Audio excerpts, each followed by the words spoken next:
Hey, I'm super excited because today I'm going to share with you about my new garage. Now, listen, I'm not talking about the garage where you park your cars or vehicles. No, I'm talking about the garage where you park your dreams, vision, and ideas.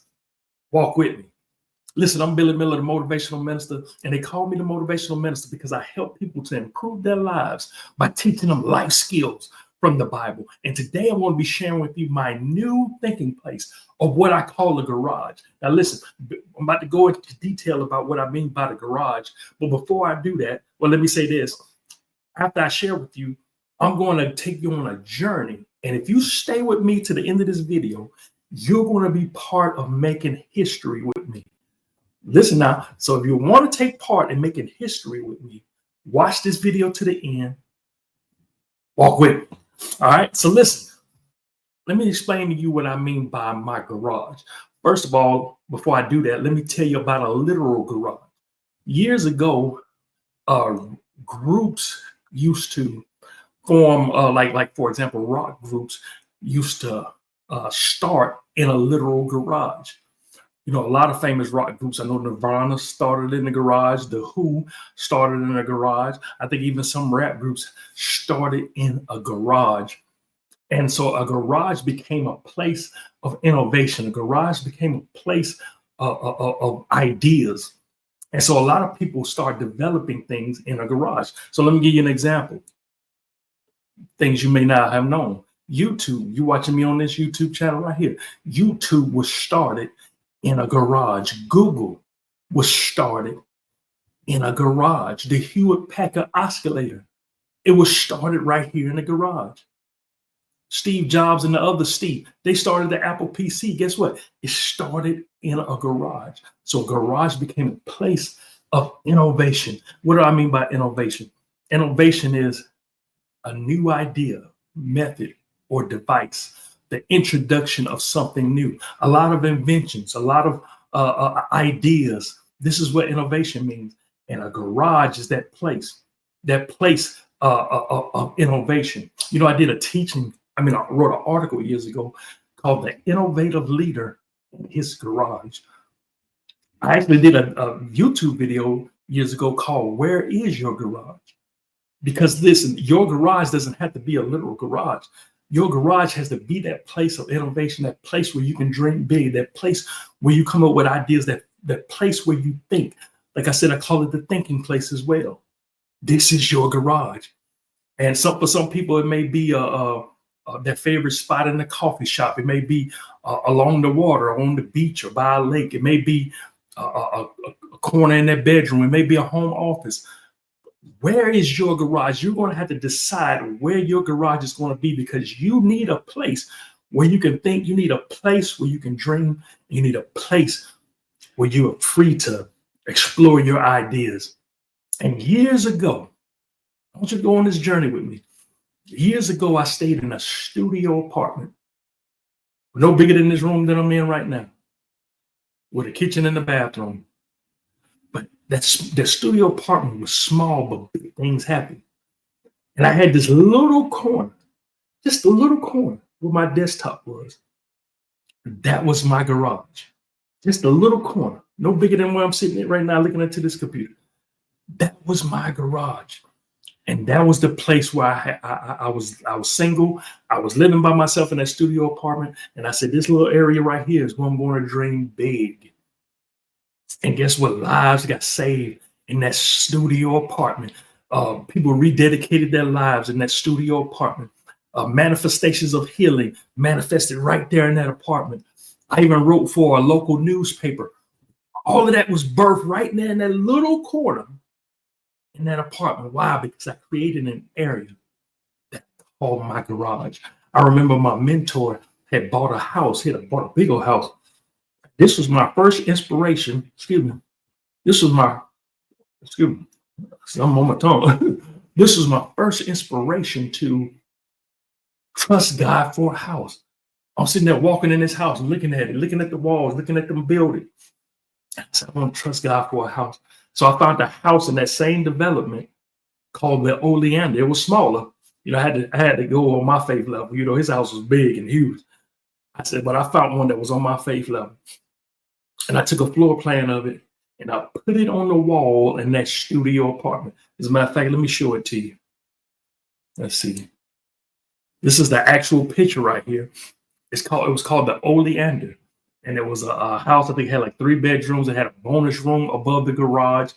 And that area, that bonus room was going to be my new garage, right? You got what I'm saying? My new thinking place. But you know, right now I'm in a studio apartment during this time.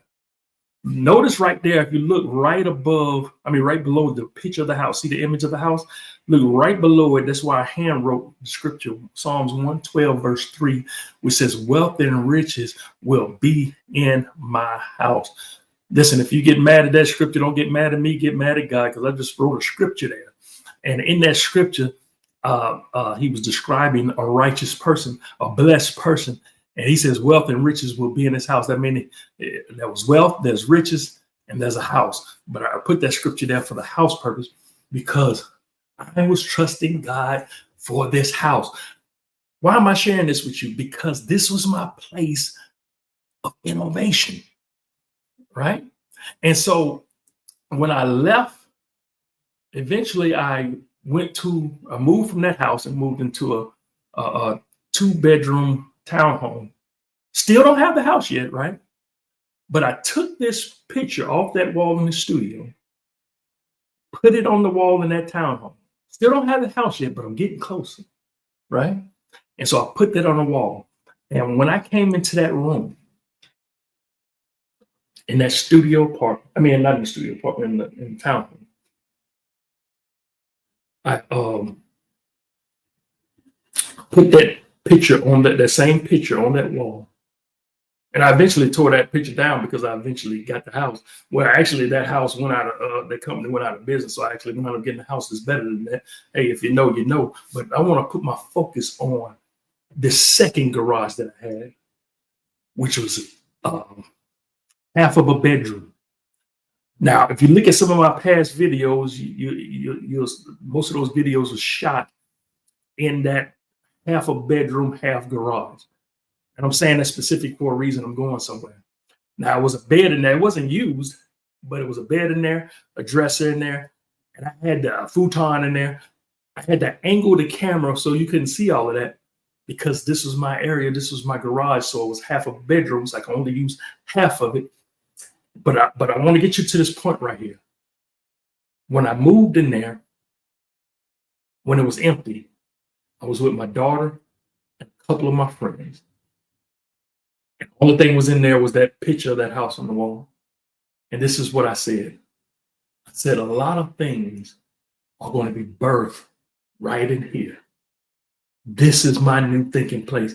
This is my garage. A lot of things are going to be birthed right here.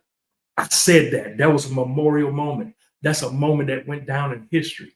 Why? Because all of that, what I said, manifested. Listen, I started writing for magazines. That was birthed right there in that garage. I became a co-host of a blog talk radio show, which was the podcast before the podcast. That was birthed right there in that garage. My t-shirt business was birthed right there in that garage. You see me wearing these shirts and these hats. All of this is part of my t-shirt business. And listen, for anybody that want anything that I'm saying, I'm gonna reference everything in the description of this video. So if you want to know more about anything I'm saying, just look in the description of this video. But I started my t-shirt business. Now I launched my t-shirt business. It was birthed right there in that garage. I wrote 4 books. I wrote this book here, became an Amazon bestseller. Right there in that garage. This book, second book, 30 Days of Righteousness, became a #1 Amazon bestseller. I got 2 more right there. I got 4 books total. All of this was birthed right there in that garage that was half of a bedroom. Are you following me? Listen, even this YouTube channel that you're watching me on right now was birthed right there in that garage. Facebook, Instagram, all of that was birthed right there in that garage. And that became a monumental time in history when I stood there with my daughter and a couple of my friends, and I said, a lot of things are going to be birthed right here. Well, listen, this is where you come in, because now I have a new studio. I have a full, listen, not a half a bedroom, not a little corner in the wall. Listen, I got a whole studio, and I'm gonna show it to you. Like I actually did a pre-recording. Let me see if I can find it for you. And this is when it was empty. Still not much in here now, but this is when it was empty. So give me 1 second. I'm gonna pull it up here just so you can get a look. Okay, let's see. Hold on, let me start it over. Well, never mind. Hold on. Here we go. So anyway, it started before I wanted it to start. But this is the closet in the area right here.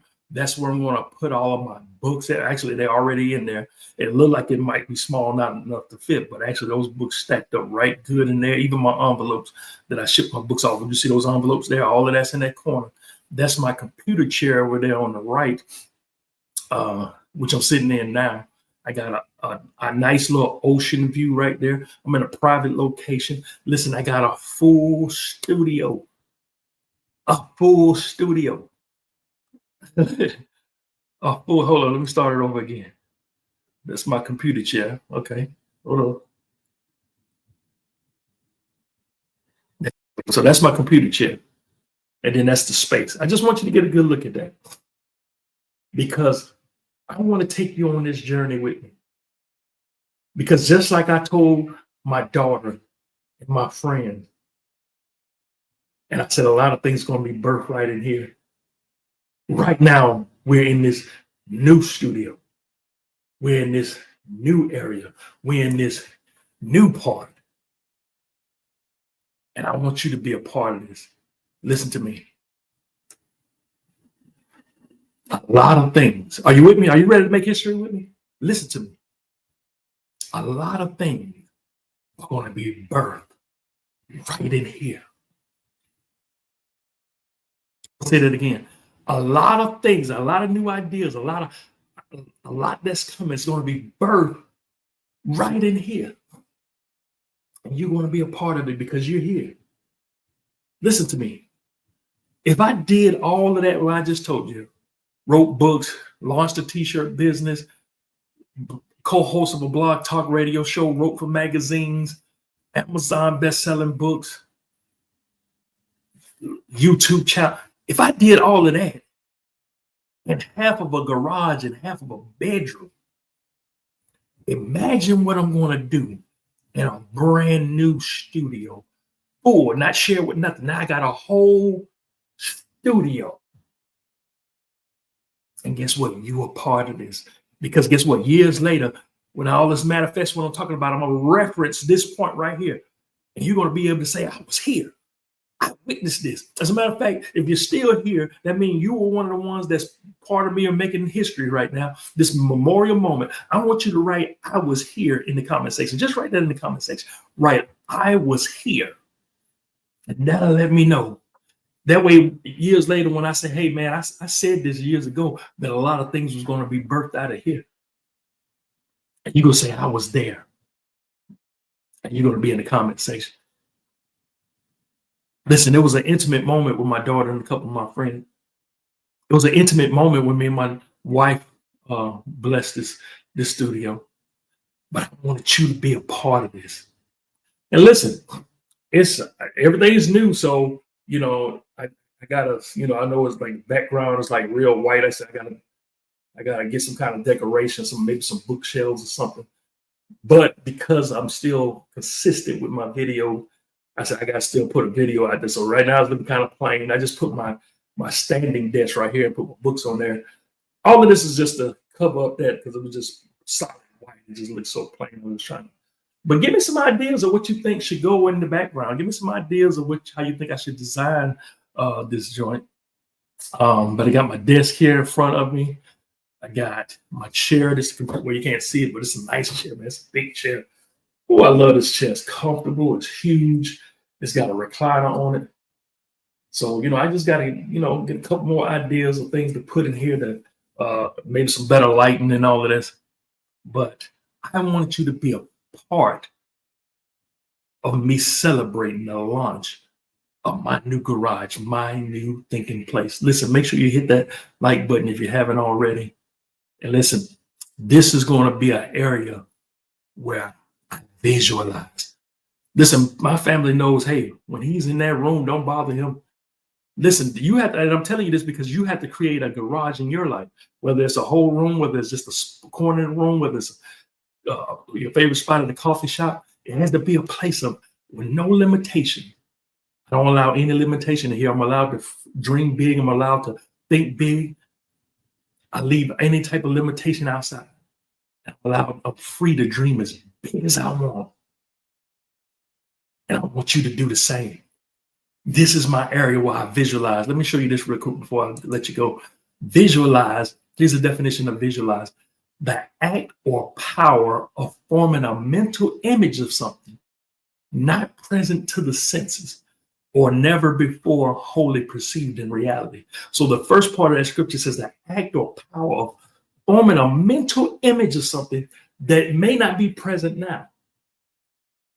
Listen, the business may not be present now. The books may not be present now. The marriage may not be present now. But you're going to be in your garage and you're going to visualize. You're going to use your imagination. Because if you can't see it, you can't be it. If you can't perceive it, you can't achieve it. If you can't see it, you won't seize it. If your mind can't see that far, your feet sure won't take you there. I like the last part of that definition says, never before wholly perceived in reality, meaning this might not have existed before. This is where your inventions are going to come in. This is where your innovation is going to come in. And this is the area when I come in, I get to sit down, visualize, plan to imagine, plan to dream. And listen, if you want to know more about how to visualize, how to use your imagination to better help you, I want you to watch this video right here where I break it all down. This video is going to bless you and it's going to help you. So just click right there and I'll see you in that next video. Listen, I love y'all. Y'all take care. Y'all stay up. Y'all stay blessed. And always remember that the word is your life.